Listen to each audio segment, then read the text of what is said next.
we are going to talk about a technology which can change the world. I'm talking about fusion reactions. First of all, let's talk about what fusion reactor is. Fusion reactor, also called fusion power plant, is a device to produce electrical power from the energy. The energy producing mechanism in a fusion reactor is the joining together of two light atomic nuclei. When two nuclei fuse, a small amount of mass is converted into a large amount of energy. The process releases energy because the total mass of the resulting single nucleus is less than the mass of the two original nuclei. The leftover mass becomes energy. Stars, including the sun, consist of plasmas that generate energy by fusion reactions. To make fusion happen, the atoms of hydrogen must be heated to very high temperatures, so they are ionized. If scientists develop a way to harness energy from fusion in machines on Earth, it will be a very important method of energy production. Let's talk about briefly fusion history. In the 1930s, scientists, particularly Hans Bethe, discovered that nuclear fission was possible and it was the energy source for the sun. In 1940s, scientists tried to control fusion reactions to produce energy on Earth, but it is very difficult because fusion reactions required temperatures of 100 million of degrees. Scientists tried to do other ways to have nuclear fission on Earth, but there was always a problem in their work. In 1980s, 1990s, and past decade, several billions were spent on tokamak, building larger and larger devices, but progress remained slow due to a shortage of funds. Now, let's compare fission and fusion. What's the difference between them? Fission and fusion are two physical processes that produce massive amounts of energy from atoms. They yield millions of times more energy than other sources through nuclear reaction. Fission occurs when a neutron slams into a larger atom, forcing it to excite and split into two smaller atoms. When each atom splits, a huge amount of energy is released. Fusion occurs when two atoms slam together to form a heavier atom, like when two hydrogen atoms fuse to form one helium atom. Because fusion powers the sun, its energy is much greater than fission. In next slide, we will focus on advantages of fusion. Firstly, fusion produces zero greenhouse gas emissions, emitting only helium as exhaust. It also requires less land than other renewable technologies. Fusion doesn't pose any danger to the environment. It doesn't produce radioactive toxic waste products like fission does. There is no more than a few grams tritium in use, so leak will be quickly diluted, so it's safe. It is also abundant because there is enough fusion fuel to power the planet for hundreds of millions of years. A fusion power can be extracted from seawater. Fusion can produce energy on demand, and it is located close to where it is required. We can say these factors as advantage of fusion. With all these advantages, a question comes to our mind. Why don't we have fusion power on Earth? I actually talked a little about this subject. Pressure and very high temperatures of fusion power are the main reason. We are talking about temperatures of 100 millions of degrees, which is approximately 6 times greater than sun's core temperature.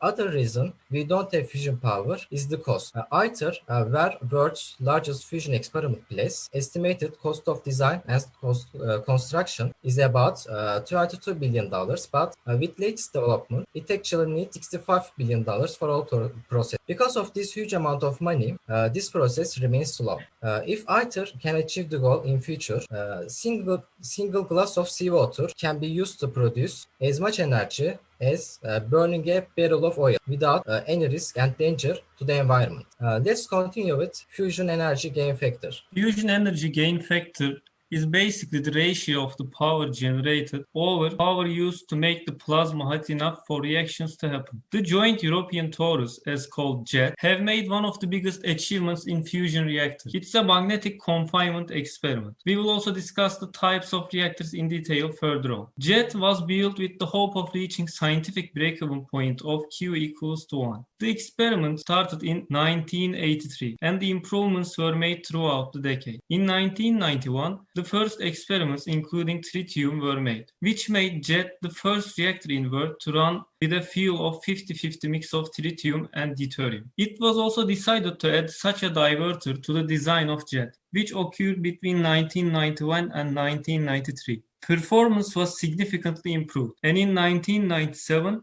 JET set the record for the closest approach to scientific break-even, reaching Q equals 0.67, producing 16 megawatts of fusion power while injecting 24 megawatts of thermal power to heat the fuel. Now let's take a look at the different types of reactors. The first and the most common one is magnetic confinement fusion. I want to talk about the idea and how it will work in general perspective. The diagram on the right hand side of the screen is a tokamak, which is a MCF machine. Its name comes from a Russian acronym that stands for toroidal chamber with magnetic coils. Microwaves, electricity, and neutral particle beams from accelerators heat a stream of hydrogen gas. This heating turns the gas into plasma, then plasma gets squeezed by superconducting magnets and allows fusion to occur. The most efficient shape for the magnetically confined plasma is a donut shape, which is also called as toroid. A reactor of this shape is called a tokamak. The ITER project in France is planned to be self-contained reactor whose parts are in various compartments. These compartments can be easily inserted and removed without having to tear down the entire reactor for maintenance. The tokamak will have a plasma toroid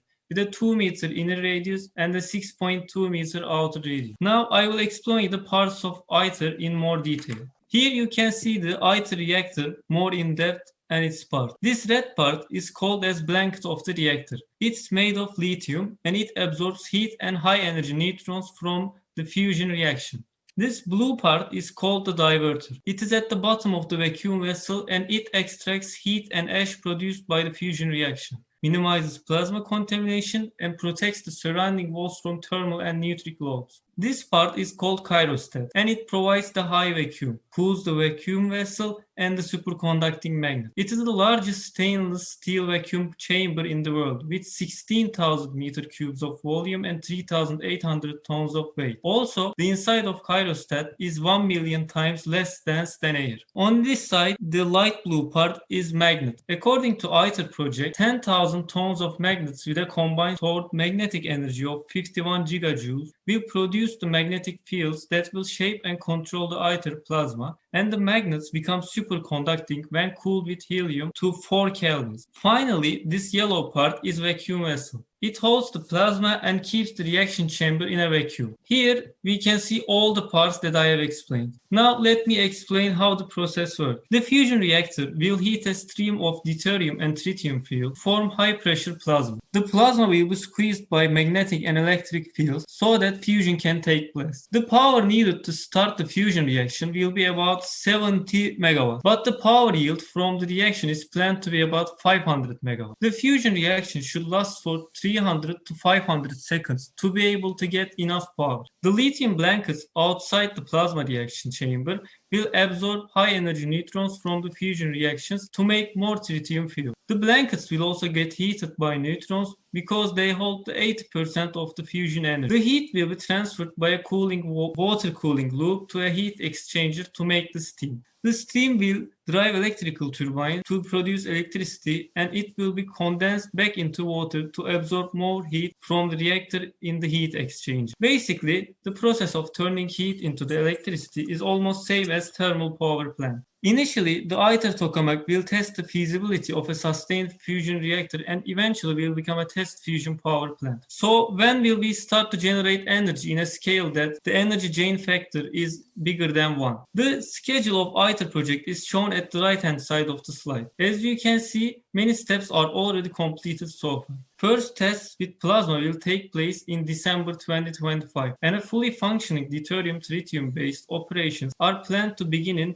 2035. Now, Barış will introduce some other types of fusion reactors. Another emphasis on fusion reactors is ICF. In the 1970s, scientists began experimenting with powerful laser beams to compress and heat the hydrogen isotopes to the point of fusion. That's a technique called inertial confinement fusion, or shortly ICF. It has two approaches to it. One is direct drive and the other one is indirect drive. In the direct drive approach, powerful beams of laser light are focused on a small spherical pellet containing micrograms of deuterium and tritium. The rapid heating caused by the laser makes the outer layer of the target explode. With the Newton's third law, the action reaction, remaining portion of the target is driven inwards in a rocket-like blow-off and causing compression of the fuel inside the capsule and the formation of a shock wave which heats the fuel in the very center and results in a self-sustainable burn. The fusion burn propagates outward through the cooler, and instead of magnetic fields, the plasma is confined by the inertia of its own mass. In the indirect dry method, the lasers heats the inner walls of a gold cavity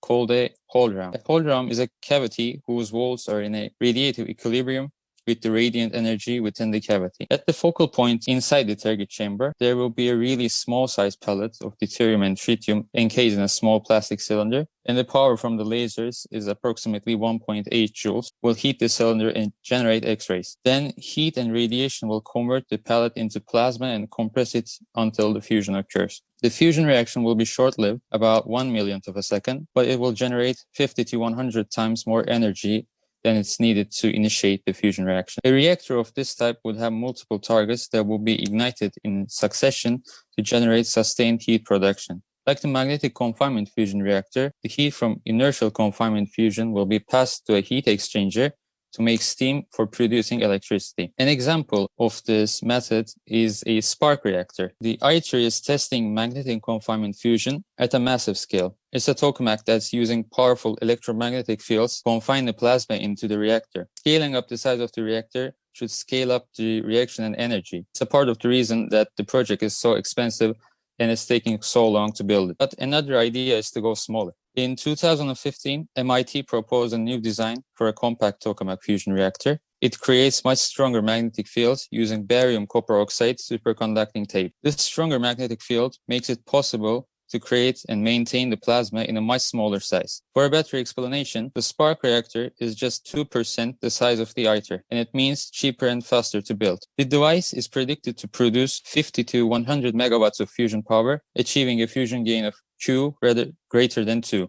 Now, there are some other types of reactors, but we're not going to give that much detail about them because they're in a test phase and not proven itself and needs improvement. The first one you saw on the left side, its name is Stellarator. That is not fully proven itself, but the main idea behind the Stellarator is that its spiraling ribbon shape produces high density plasma that's symmetrical and more stable than a tokamak, and it allows the reactor to run for long periods of time. However, its weird and challenging geometry makes it complicated to build, and it's extremely sensitive to imperfect conditions. The one you saw on the middle is field reversed configuration shape, or FRC reactor shortly.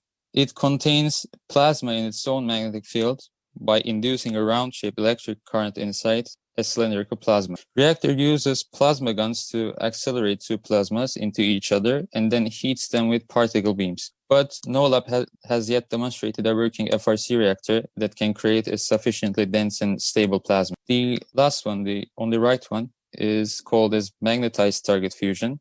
This is a hybrid approach that uses magnetic fields to confine a lower density plasma as in magnetic confinement fusion, which is then heated and compressed using an inertial confinement method, such as lasers and pistons.